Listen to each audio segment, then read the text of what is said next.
I never thought these words would ever come out of my mouth, ever in the history of my life.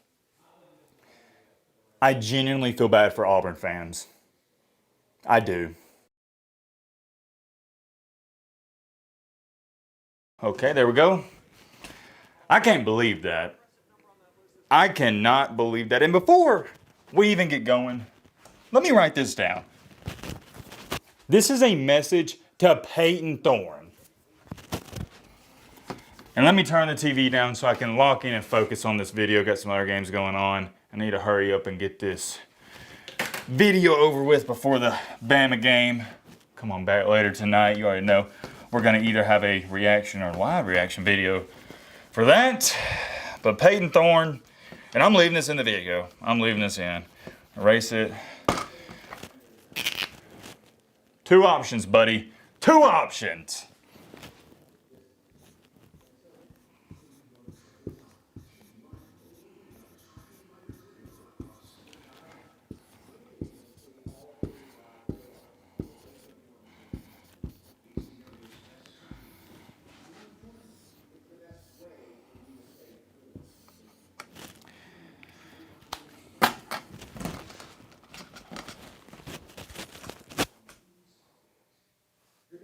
Think y'all seen? Yeah, I can see it pretty good, right? Think so. Okay, yeah, pretty good. Insurance salesman. That's option number one. Or B, CDL. You choose. You decide. Ball's in your court. I'll get this out the way. Almost fell on me. But I can tell you this much, buddy. Playing quarterback is not in your future. It's not. Sorry, I'm not sorry. And I said this weeks ago, as to why Hugh Freeze is still giving him opportunities. I don't get it. Because, here's my thing. If he was a true freshman, I would get it. I would understand it. But at a certain point in time, you got to call an ace a ace and a spade a spade. Am I crazy for having that mentality? The dude's pushing 30, and he can't throw a football. If he hasn't been able to throw a football and read a defense by the age of 30, what makes you think he's going to turn it around in the next week or two? It's just not going to happen. You know what happened today? And it's crazy. I'm not going to show you this text because I don't want to pop. Actually, I will. I was texting one of my buddies, and I sent this message jokingly at 5:03 p.m. I might insert it in the video, I might not. I'm manifesting a Payton Thorne pick six. Joking. That was at 5:03 Central Time. About 30, 40 minutes later, it happened. You can't make it up. You can't. You can always count on Thorne to screw it up, and that is the Payton Thorne experience. Now, let me ask you a question for my Auburn fans. Are you shocked? Are you surprised? Because you shouldn't be. This is the Payton Thorne experience. Like it or not. You're just going to have to deal with it. And you really shouldn't be shocked. If you're shocked, you haven't been watching Auburn football and you haven't been watching Payton Thorne. And I know it sounds like, Matt, you're putting all the blame on him. And of course, I'm putting the blame on him because Auburn's winning. They're showing a replay of it on one of these games. Oh, let me show you real quick. Over there. Auburn's winning, even though they didn't put the nail in the coffin. It was 21-10. It looked like this game was all but over. Payton Thorne had a couple of nice passes. He did. But the mistakes doesn't make up for him. It's 21-16. Momentum still kind of Oklahoma scored that touchdown. And you throw a pick six on a day in which Oklahoma's offense couldn't do much of anything.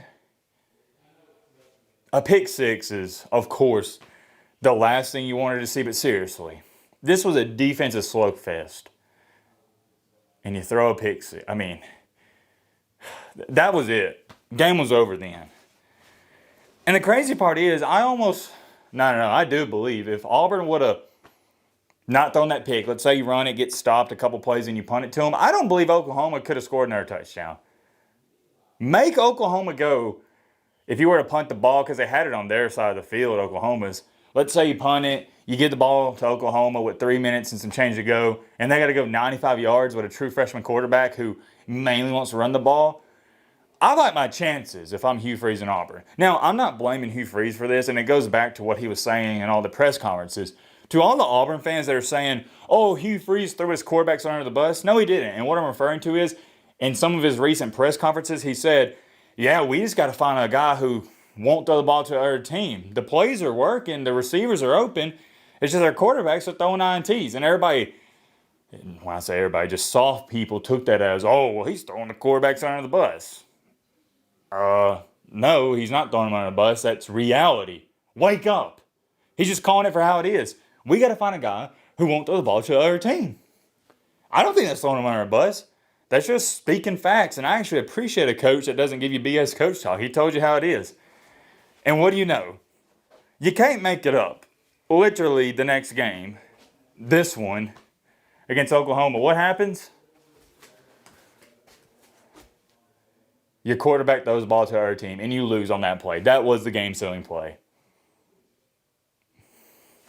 I never thought these words would ever come out of my mouth, ever in the history of my life. I genuinely feel bad for Auburn fans.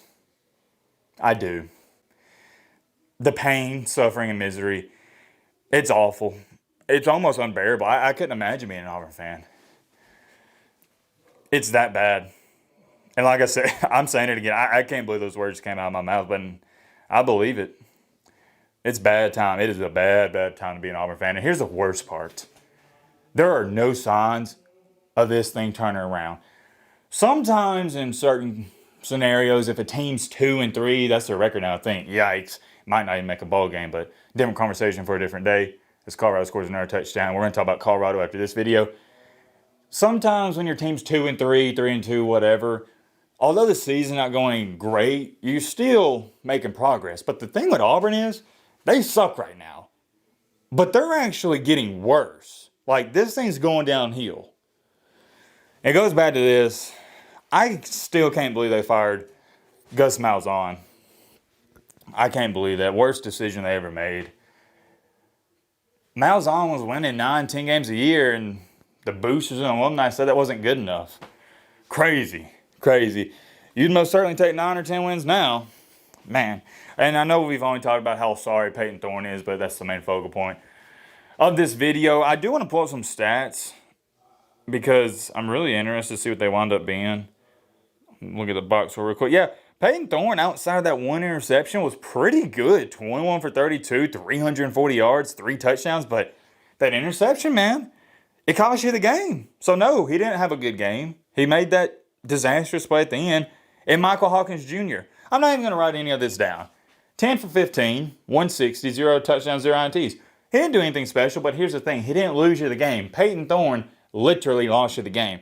Oklahoma on the day, I believe Oklahoma didn't have any turnovers, did they? I lost it. Where's it at? Hold on. Okay, here it is. Let's go to team stats. Wow. Oklahoma had 11 first downs. Auburn had 26. And Oklahoma won. No. I got to write these numbers down. This is insane. Yeah, Oklahoma had 0 turnovers. Auburn had 1. I got to write these down, and we're going to end off the video because I still got to make the Colorado video, and the Bama game's coming up, and I would like to not miss any of the Bama game. Might miss a couple minutes. But it is what it is. You got to do what you got to do for the videos. Boop.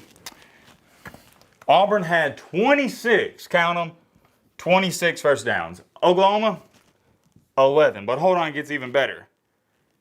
Auburn had, and we'll box this right here. We'll go total yards right in the middle. Total yards. Middle, OU here, Auburn here. And we'll draw an arrow down here. So we got the double arrows going. Auburn had 482 total yards. Yeah, I'd say that's good enough to win you a game. Circle that. OU, 291. These are bad. I knew there was going to be a difference in the yards, but not this much in all the numbers. Passing, Auburn just had like 200 more passing yards. Rushing was pretty even. OU 130, Auburn 144. It just comes down to the Payton Thorne experience, man, and Auburn just blew this game. That's all there is to be said. Let's not overcomplicate this. Let's make it a nice, short, and simple video. As far as it goes for what's next, and let me say this.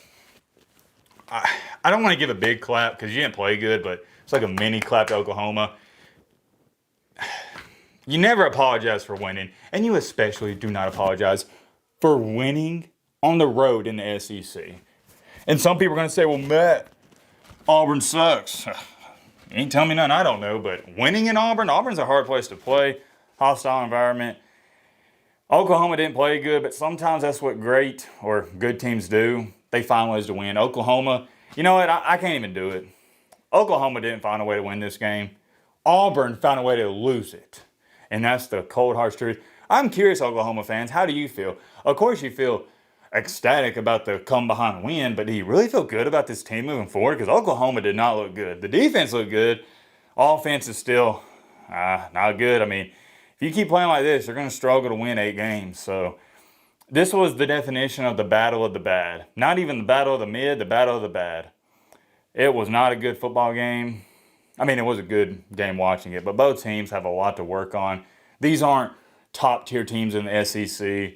Auburn's heading downhill. Oklahoma, like I said, although he didn't look good, he won the game, so there is something to take away from that. And you got a young quarterback. I'm sure their offense will get better. With Auburn, there's no signs of the offense getting better, and that's the scary part. Many more things I could say on it off here. Let me know your thoughts down below about that.